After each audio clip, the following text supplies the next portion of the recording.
Inside Out. Alright, kale mpwaniza nate ku yolwalero the Inside Out ne Wuuno Tamale MIRUNDI mutane wa Yohana Mirundi ne Mole Namatovu. Mirundi y'omu ku basajja kati abali ku tension edda mu kyalo we twakulira nga abasajja abalinga Mirundi kati baba tebeebaka, ayina abakazi bana beetaaga kadenya buli wamu ekibbo ky'ennyama ebuko buli muko bateeka omuweereza abaali ku bunkenke kati sayina abaali mu keetalo oba restless. Let me tell you, nagenza okuziika taata wa Kwezi ono gwe tubeera naye tugendayo nabagambye ebintu ebyo kira ebiddubaga mu kyati kimu nabagambye bwe wabeerangawo function omanyi ekyogerwa ku function ekibakubise ne babawuganira totegeera kyogerwa ku kufa, totegeera kyogerwa ku lumbe, totegeera kyogerwa ku public rally ku mbaka. Bw'oli masitalinga ebyogerwa ku bintu ebyo you will not get problems. Ekyokubiri, never care about troubles in your family. It's not mandatory that you work together. No. It is a curse from the Bible. Kaini na Abeli. Kaini yatta Abeli. Ngamuvunana ki. Life of a woman, life of a property. The only woman was their man. Kuweereza Katonda. That's a biblical curse. Every family must have problems. Because God did not solve the matter. Muganda wali wa my brother's keeper. Obuuza Katonda. I think that one was as arrogant as ate n'atamutta. Is a biblical curse. Era nabagamba the moment you eliminate all of the enemies, the allies fight each other. Twakijja kumweyo divine curse. When you eliminate all enemies, the allies fight each other. After the decimating in the Democratic Party, what happened? UPC fought itself. They split into factions. Jinjayiganga Kamuli, UPC Buganda, UPC Syndicate, UPC Mfunguro, UPC Science. Kubanga bakuba abagezi bonna ne babakola ki? Ne babamalawo. Ekyo bw'osoma ebintu ebyo obitegeera made on mind. One family mulimu quarrels or what mulimu quarrels, it is a biblical curse. When you see two people quarreling over each calls the right, the war will not end. Abavuganya muhozi ne muhozi, they will never reconcile. Over are we going to go to China to eat snakes? Do you want muhozi to go to China to eat snakes? Was that the property? Has a stake in this country. If you humiliate him under his father's government, then he digs in. Tango Doi, I have only one candidate. Is there a candidate? We have a sitting president. Nava Tansoma, Ave Masaka, Tobacco Tansen in the January. Tango Doi Tachime. What one moved it? Yamulimba and Muhoza, I don't know. Tanga Onomayani. Tadong. Are they campaigning? When do we campaign? Is he your member? Was never put. Tegule, Nentway, Narusanja. Want is a violating military rules. Did they go to the military court? The moment you see me, I'm aware that today, if it was a government institution, Christmas would not have been celebrated. Abantu tebali celebrating Christmas. Right. No. Jesus was born in Jerusalem. Jerusalem chiri rudda. Mwisi banka. Togamba nga muntu nti musiru. gwe totategeera kyayagala.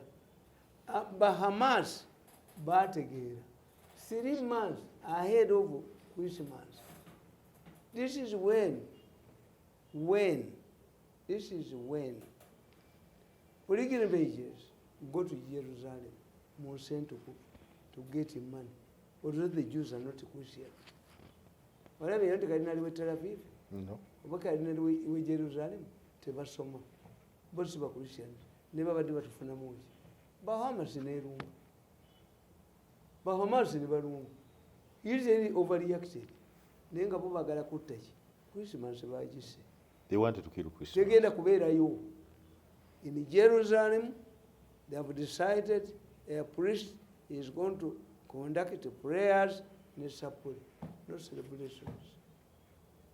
The first ever Yes. that there will be no Christmas celebrations in Jerusalem. Why? Bahamas bali bagezi.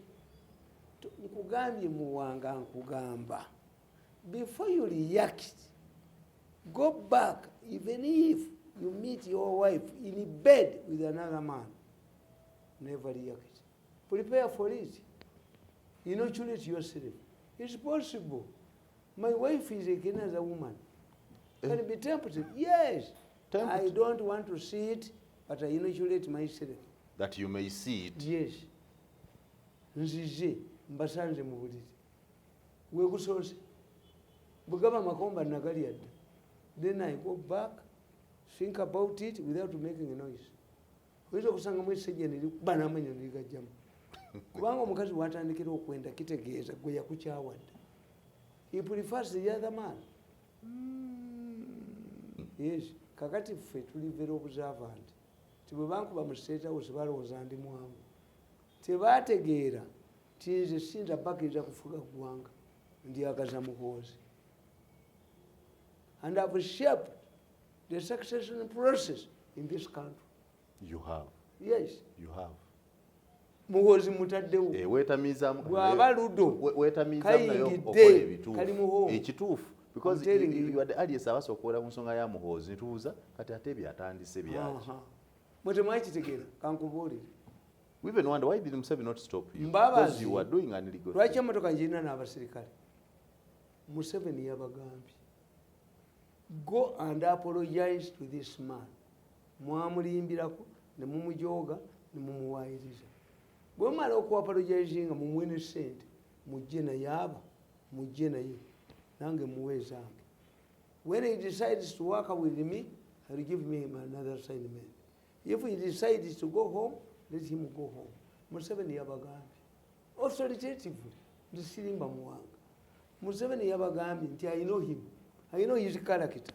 When you see Mirundi abusing people, he's right by nature bakoze. It's not mad as you people think. That's what Museveni thinks.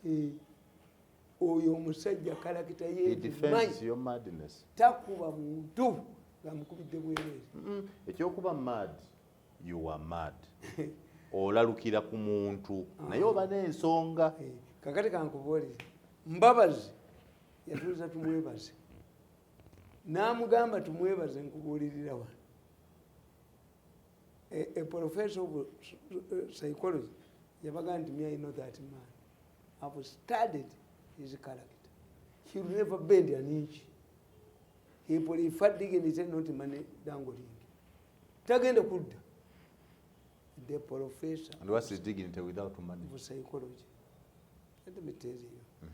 Whereas without political power it is zero. Omanyi sente Nasulu Abudala zedduka nazo ng'agenda Kenya. Ozimanyi obungi. Nasulu Abudala yalina million 8 ez'e Kenya. Era baazikukwata ne baziriza gavumenti ya Uganda ku lule. Ne bategeera tumusibe mu kkomera jatuwaabira. Museveni yamutadde. Ayinza okuba nga yamuwaayo. How many people have fled? Zino gavumenti za Uganda, manya abagagga ba Uganda, sibe batata, who are to live regimes, sibe banatalia, aba owning a fiat. No. They are regime loyalists. They are parastatals. They collapse with Mukalazi, technical services.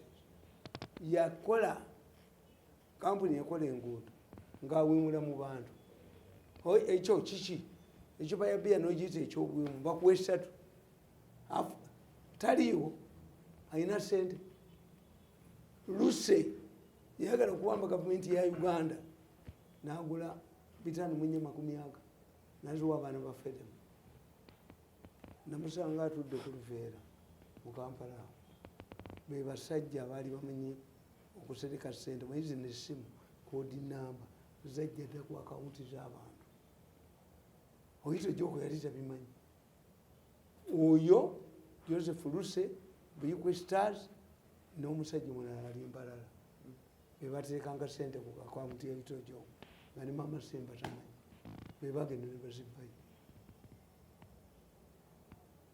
ne baavuwala naye n'omusajja awe wazana Malevu nga balowooza nti musamize Malevu mu Saboli ng'atuula ku sente Malevu bamuyitanga Malevu bamuwoza ewazana Malevu ekwaza mwerako emaani Malevu yampita ng'ayavuwadde nange yanga maani olowooza nkolera ku malogo nze nasooka okuzuula golodi emubende netumusima n'omuzungu omuzungu ampeereza $3,300 buli lunaku buli mwezi bano bagenda nditukola nangamba kolawo ebyobulogo balowooze nti mujja sente by the time people went to Mubende for mineral exploitation bano be basookayo so ono yali asima golodi naye nga tayagala bantu bamwe jajja sente kwe kusaawa essabo era yagenda he ended up as a mulokole married 4 women from the same family to contain his information. Yes. But we better in a magazine by yoga. These people tebaina strategy. Kakati ubatomboza nenkugamba. Christmas terubanga ko lunaku Jesus we yazalibwa. I challenge anybody who did this theology whether Jesus was born on the 25th December. 1, you must study the changing calendar. Nti bakabaka ba Roma bateekangako emyezi gyabwe. Ensi kalenda yasooka kubeera ya myezi 4 nga lumu May. Olunaku lw'abasiru lwe luliwo lumu April, 1st April. Omwaka guba guweddeko. 1st April? Yes. Ng'olumwaka guba guweddeko? Yes. Ye kalenda entuufu. Nga lumu ogwokuna fuluzide. Era Abaganda bakugamba Katonda atta emyaka naye yazente engotingo ku ttale. Do you know what Muganda means by omwaka? Season. Myezi egi? Ena. Yes. Season gwe mwaka gw'Omuganda. Ekintu kyonna kyekyanna myezi 4 is a season. Tuli mu season. N'emyezi bagituumanga. Bwe kiri tuba mu season. Omwaka guba gwa myezi egi. Kati if you study, you must go back. Notegeera nti kalenda yaliko emyezi egi. Ena. Nga April lumu mwaka guba guweddeko. Kati bano ne bongezayo omwaka ogwa lumu May ogw'abakozi. Bano ne babasekerera. Abaleeta lumu May olw'abakozi ne bavuma bano nti basiru. Fuluzidde.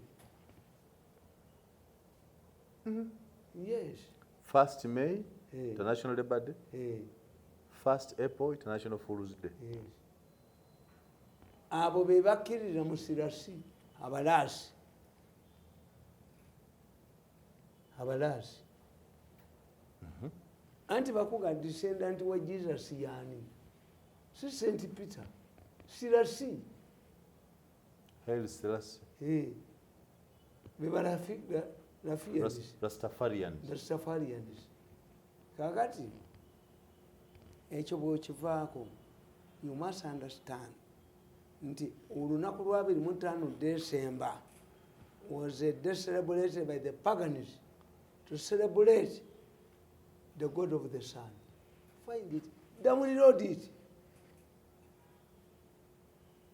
25 December lunaku lw'abasamize lwe bayitirangako bannaabwe abasomi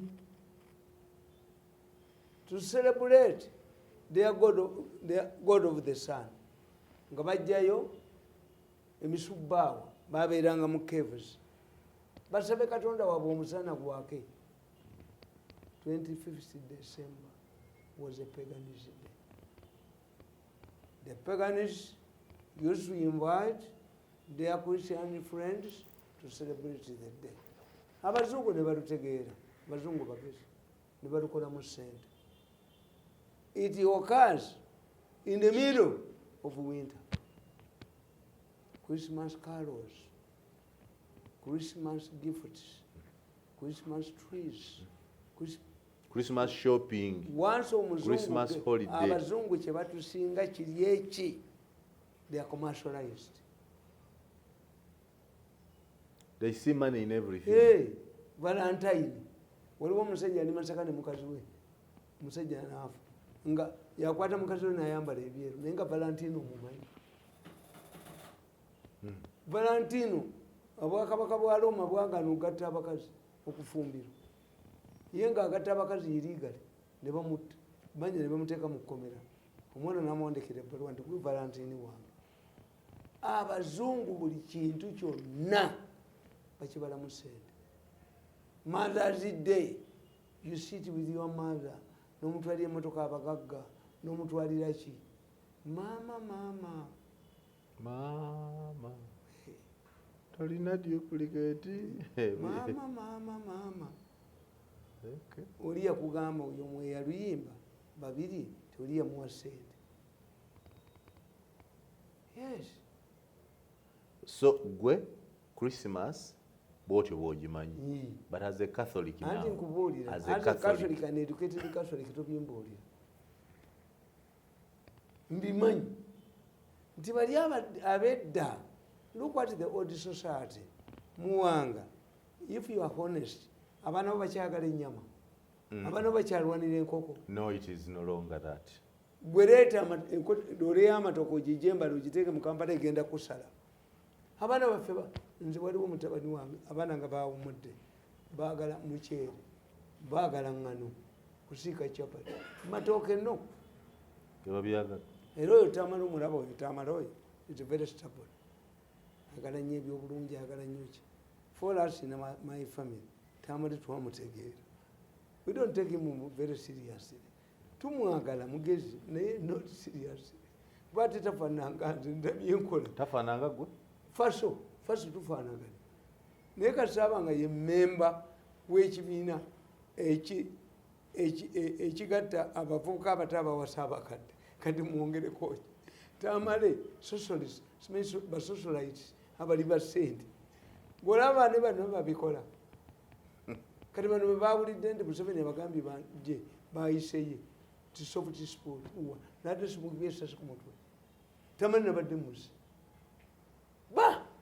omwana wo anti nga musekukulu muno babadde bamutumye ye nga tamanyi nti nze nabategedde ti Museveni abagambye mugende mwetondere omusajja oyo nga baagala bamukwate kuba ssente zange bazitwala omweyo obukadde nga 2 ajja afuga emmotoka nga nze nategedde nenimuyisa ku mutwe nemuwange ompita wakuzanya kakati nti yedda sekukulu eyo abantu basibanga amatooke kuva mu Gwamunaana ng'omukazi gwewanyiiza anoba ku lunaku ogefumbire omukazi abakazi bonna balina okufuna engoye abafunye engoye empya be basoma misa enkulu abatafunye ngoye bakola ki basoma kiro era nze nayagalanga nyo emmesa y'ekiro ng'ebisajja biwemula faaza tukoye tugenda kuwala kikalenyoku kino byavumanga bafaaza ekiro ebiwemula nze nga nzirukeeka badde ntidde tekojjooteekaawo ate mulira bwe bitayita mukamwa wala byakutta omutenda nakuteeka kunyumu era biyita mukamwa ayogedde ekitayita mukamwa ate kiyitawa mbuulira tekiyitamuka ate kitya omusajja yali akulira nation Kenya nga bamuyita Kibolo ekyo tekiyita mukama. ate bwaye waliwo mubaka wa palamenti kamanaki bamwenda kamanaki kamana bamwitanga wesonga kamana wesonga kakati gwegende busoko baga nti ebinazi African languages it depends tebiyita mukama ate bitya biyita bunyo abaganda abakazi abaganda abanyarwanda baali bava malawo tugende tuteme ekituba ekituba nga teba so nagende Zambia nga hoteri omugga nga baguyita ekinene anagenda okitegeera nga era osanga kikola kuba kirimu amazzi nga njagala nnyo okusulawo bakiyita kinene kale I want to go to your childhood. Netugenda twagenda Cameroon twajja n'ebisawo tugenze press unit nga akatale bakayita Mbolo hotel manya Mbolo market nga kategeeza katale k'abasajja African languages how do tozitegeera nzikiriza let me tell you I believe in the Bible story nti Katonda abantu yabakyusa ennimi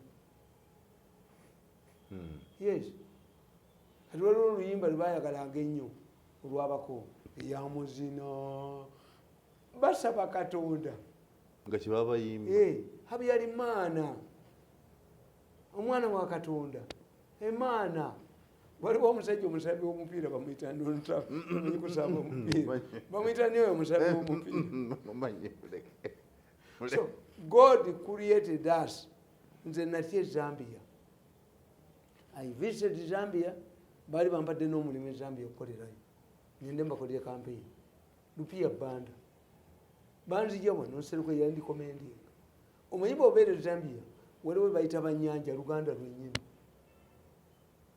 Do you understand their language? Omutima, the same. Eddogo, ombwa, mulamu, yekiri. So wali ogenda kola ki ekirala? Byonna bifaanagana. Tewandisobodde. Kakati bwe ŋŋendayo, Can't be arrogant in a foreign country. Nababuulira anti baali baagala proverb zange. Ne mbaga mugenda kugwa mu kanwa. Ruling party terina lupapula lw'amawulire. The Catholic Church who are fighting is very strong. Bampa dollars na mitwalo 10 n'enkomawo.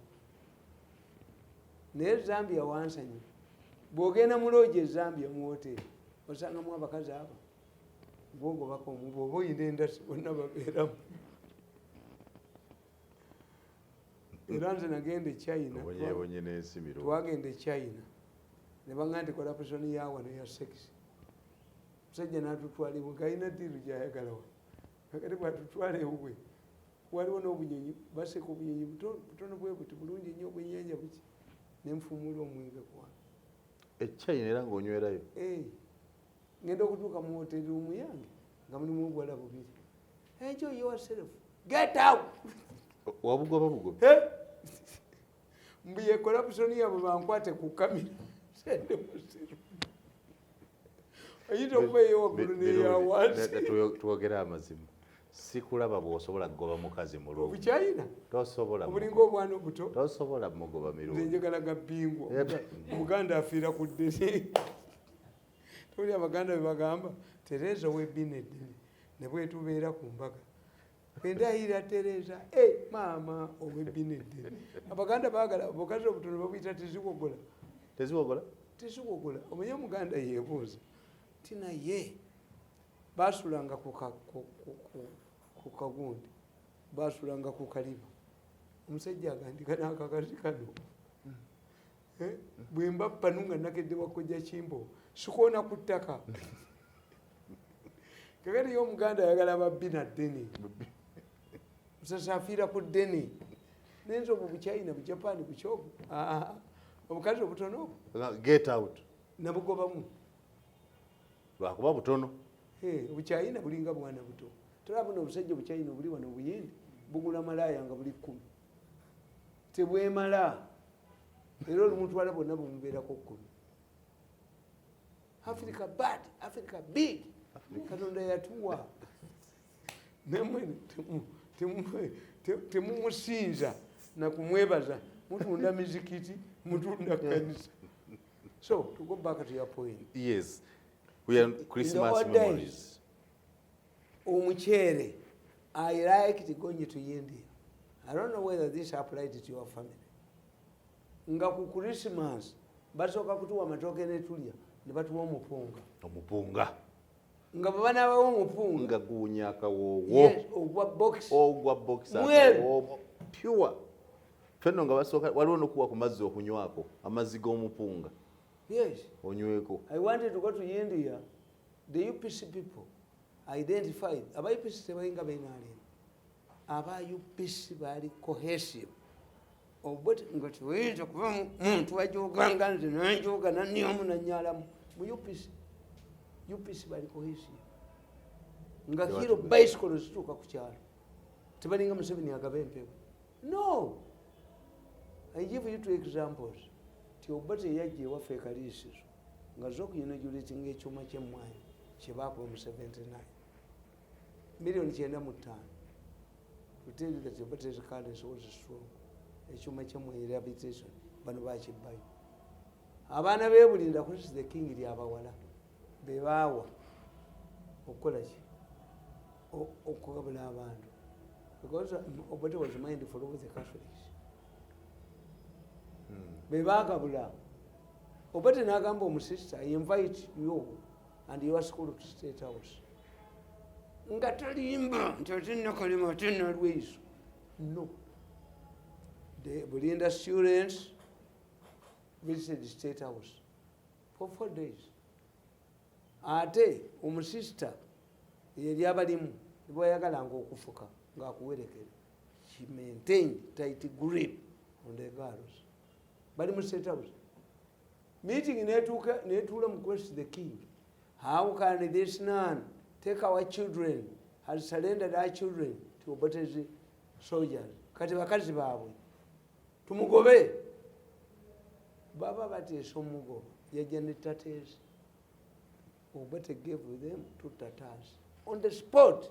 Siriya Museveni. Byonna Lwiiso byonna kalima byani. Na Lwiiso nakalima. Every school muwanga singa wasoma ku mulembe gwa ogwo. Buli lwakusatu Tatars used to come from villages to the Ministry of Education headquarters. Ne bajjayo obwennyanja obuto, ne bajjayo yellow maize, ne bajjayo kawo, ne bajjayo ennyama y'emmikero. Where did Obote get this money? When the country was cut into 2. Yazijjawa. Yes. Nze wenasomera Obote yakola budget. Abanga bade bagifulumya nti Obote akoze budget kakubogo. Mu Erevo nga batusasula. Do you know that the Erevo students used to get allowances by the time I did the Erevo and Obote used to get money? 2. Boom ye makerere. Boom. Boom ekyali abaana bagimanyi. Where has this money disappeared? Where?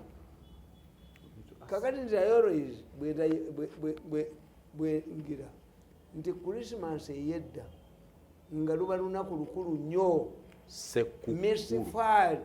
Jesus we yakola ki? Bwe yazaalibwa. Era okumenya abakatoliki abo balina amagezi. Cardinal Emmanuel Otunga, Cardinal Emmanuel Nsubuga, Cardinal Emmanuel Wamala. Lwaki bakadinali babeera ba Emmanuel? Emmanuel kitegeeza nti Katonda alina baazaalibwa ku olunaku. You don't think they are fools. Abazungu bwe bajja wano basadinga culture yaffe. Dungu Musambwa, Wamala Musambwa, Kiwanuka Musambwa Laddu Kiwanuka. Lwaki be basooka okuwa? Okay. Emmanuel Otunga we Kenya Kalinali, Emmanuel Rugambwa we Tanzania Emmanuel, Emmanuel Nsubuga, Emmanuel Wamala. To strengthen, to emphasize that the people who are born on that day, when they become cardinals, appoint them cardinals. Era kye nakugamba nti martyrdom has never been part of the Anglican Church. Never. Abajulizi. bubbi kazimba yabirese bwana buno ne bumubbiramu. I want to tell you ekikwe kyenne mugongo nga bakusaayo bagendayo. Martyrdom has never been part of the Anglican Church and the Muslim community. Martyrdom means nti basalawo Christianity batula mu synod ne bategeera the future of the Catholic Church is in Latin America and Africa. Ne Manuel Miringo olaba ne Manuel Miringo era Manuel okiraba nti banoonyaki tozaliddwa ngani kakati ate abawalabu bo balina eyatola tayanukulwa talina kitaawe ye mwana azaliddwa sulumi siriasi circumstances omusajja akuleepinze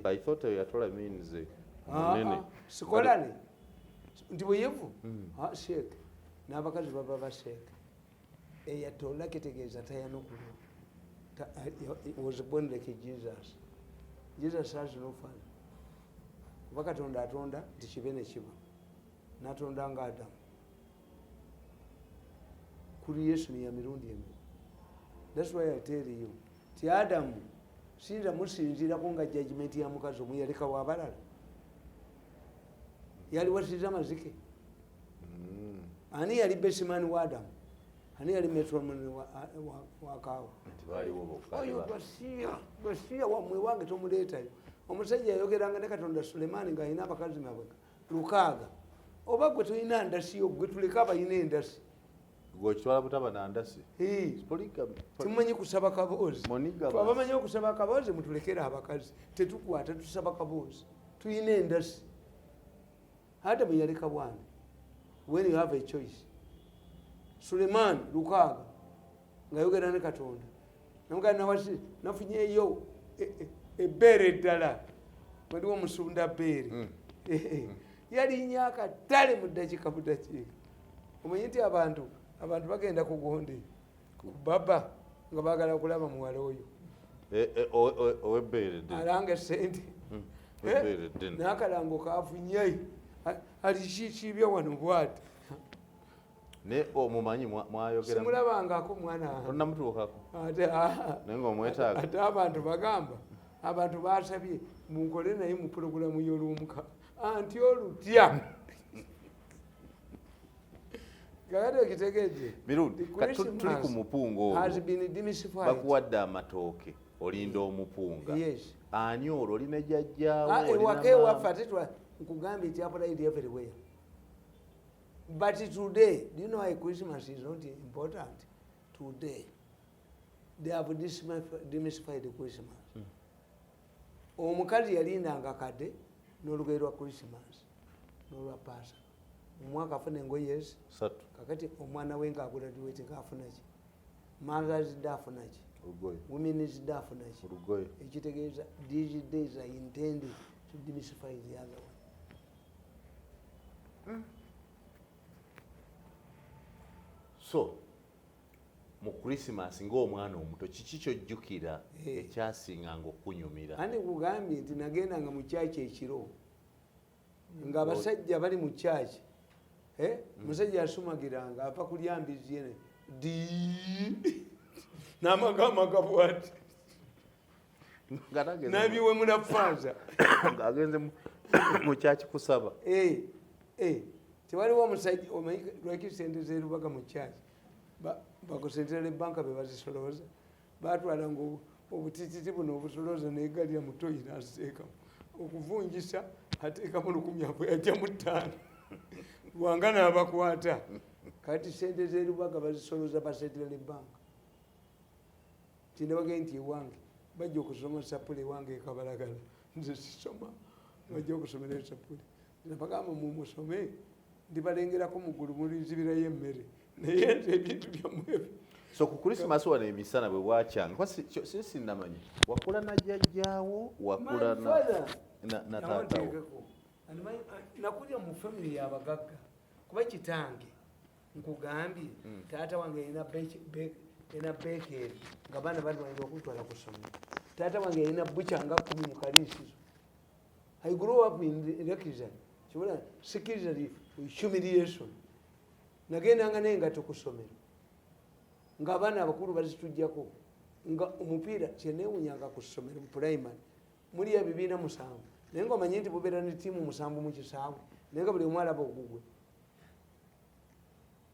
ku ssaawa 4 mwena muba muzanye mwena muyina omupiira gwammwe abapiona abapitwa naye nga mugoba ogwammwe mu kisaawe eki kakati ntekubulya neggamba ti Christmas batuguliranga engoye twalina maama waffe maama Jeni ng'akola mu drapers era nga tulinda engoye zaki eza Christmas ffe we twazaalibwa nga balina obugoye babuyita kapere pinki ng'omwana omulenzi n'omuwala mwambala obugoye bwe bumu naye abaana abamu abalenzi bemusiba pampa nemubasiba embooka kamugende bwakujja kimbowa naye ffe omwana bamupimanga nti ku makya yafuseebwa ne basimba wakati maama wo ng'asimba wakati alabe oba wafuse oba weeyongerayo okufuka oba nedda oba kalembera bakanogera eddagala mukyogero nga bali interested mu nfuka abaana bawala nga balina gundi ate kakale kankuboye bwolabanga omukazi ng'ayina ekigere naye nga talinamu kibatu kinnya kino omukalabanda tasiranya kitala oyo kuba omukazi atalina kigere wano mu makkati wano nga kati kino tokiraba tikirimu ekituli wano n'omusajja atalina kituli mu kigere asiranya n'owenkala enkala ogimanyi onkala ozaalibwa oli mukomole ne mu nnyanja bamala kubatwala mu kasenge mumugenda mugamba Museveni yabassa obwavu no omukazi asinga okuba n'emikisa ye bwebitege akuŋŋanyiza bbaawo ate ebitege bikuŋŋanyiza anti ebitege bibeera bwe biti oyo ali mu bino ku bigere oyo akugaggawaza ow'ebitege yaleeta obugagga mu famire akuŋŋanyi omukazi ow'ebitege omukazi alina mugaba mirundi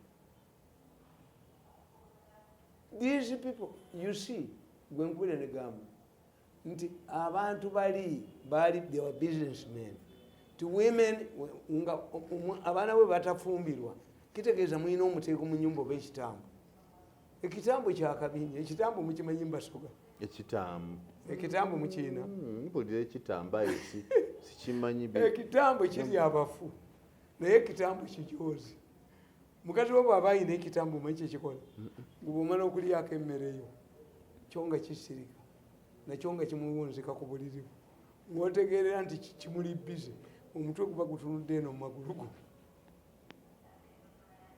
kati ffe abaganda tutya ekitambo tutya ekyokoola ekyokoola kyabasoga mu kiina kyokola tetukirina anti abasoga sibalo teri ekyokoola kiringa jembe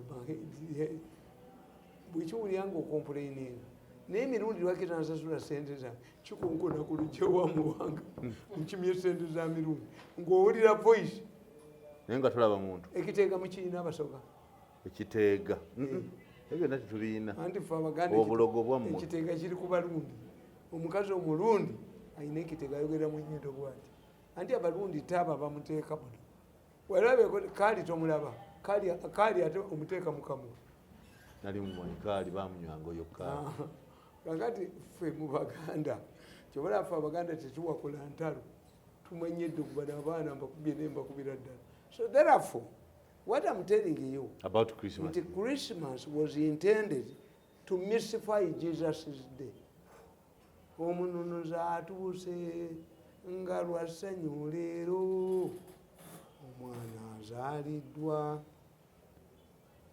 yes so today pasika najagalangako kimu pasika beba pasikaale pasika nga yo bali embizi oba bubizi bwakoleki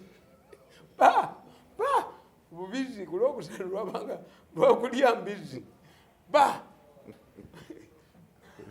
so how do you treat Christmas is any other day? No, it can't be. I'm telling you. No special shopping. Ate wali. No Christmas. Nkugambye mbakulire ngoye mbakola ki it has been demystified by many days. If I know that Christmas was a paganistic day. Why do I celebrate it? Bano abagalaza abaki bagenda obikola. Okay, as a polygamous man, do you mind about where you were last Christmas and where you'll be this Christmas? And I don't mind. But you have to determine ani abafumbira Christmas oliawe ekyemisana kera mubala kwenywera ku Christmas. Yes, but I ensure nti mu family balina sente okujja kuona atujoze n'atuniyo Yosefu Tamale Mirundi nani mu family yangu n'ajiniyamu surprising lembo ku Christmas akeera ku mwenge. Akera mubala. What will you tell God? Hey. That where were you going? When people are going to celebrate the birth of his child. First of all, is not where Jesus was born. Let me tell you, even if you are an environmentist, winter today is very severe. Go to Europe now. How could these people be in winter? Indigo. Make a hay before winter comes. Kitegeeza tebali mu winter. You are describing a different setting. Two, egondi yababulako emunyenye ne bagenda nabaga nti bannange nti bwemumulaba kabaka we mukomewo tebadda naye yatta abaana ab'ennaku ennya ne bafa. God is very strange. And I told you, if Museveni conducts himself like a God, ne bw'ozimba omuzikiti Katonda akukima, ne bw'omuzimbira ekereziya akukima ye Museveni. Museveni bw'alibukolera ebirungi ebiri bitya akuba n'akuteeka ku ttaka. Bw'akeera ng'agenda kukuba abawakukuba. Until he gets what? Yosefu Tamale Mirundi. Created by people. Bw'atyo bw'alaba ennaku. Kale ekitundu kyaffe ekisooka bw'ekityo tukimaliriza ekya Christmas ne Mirundi.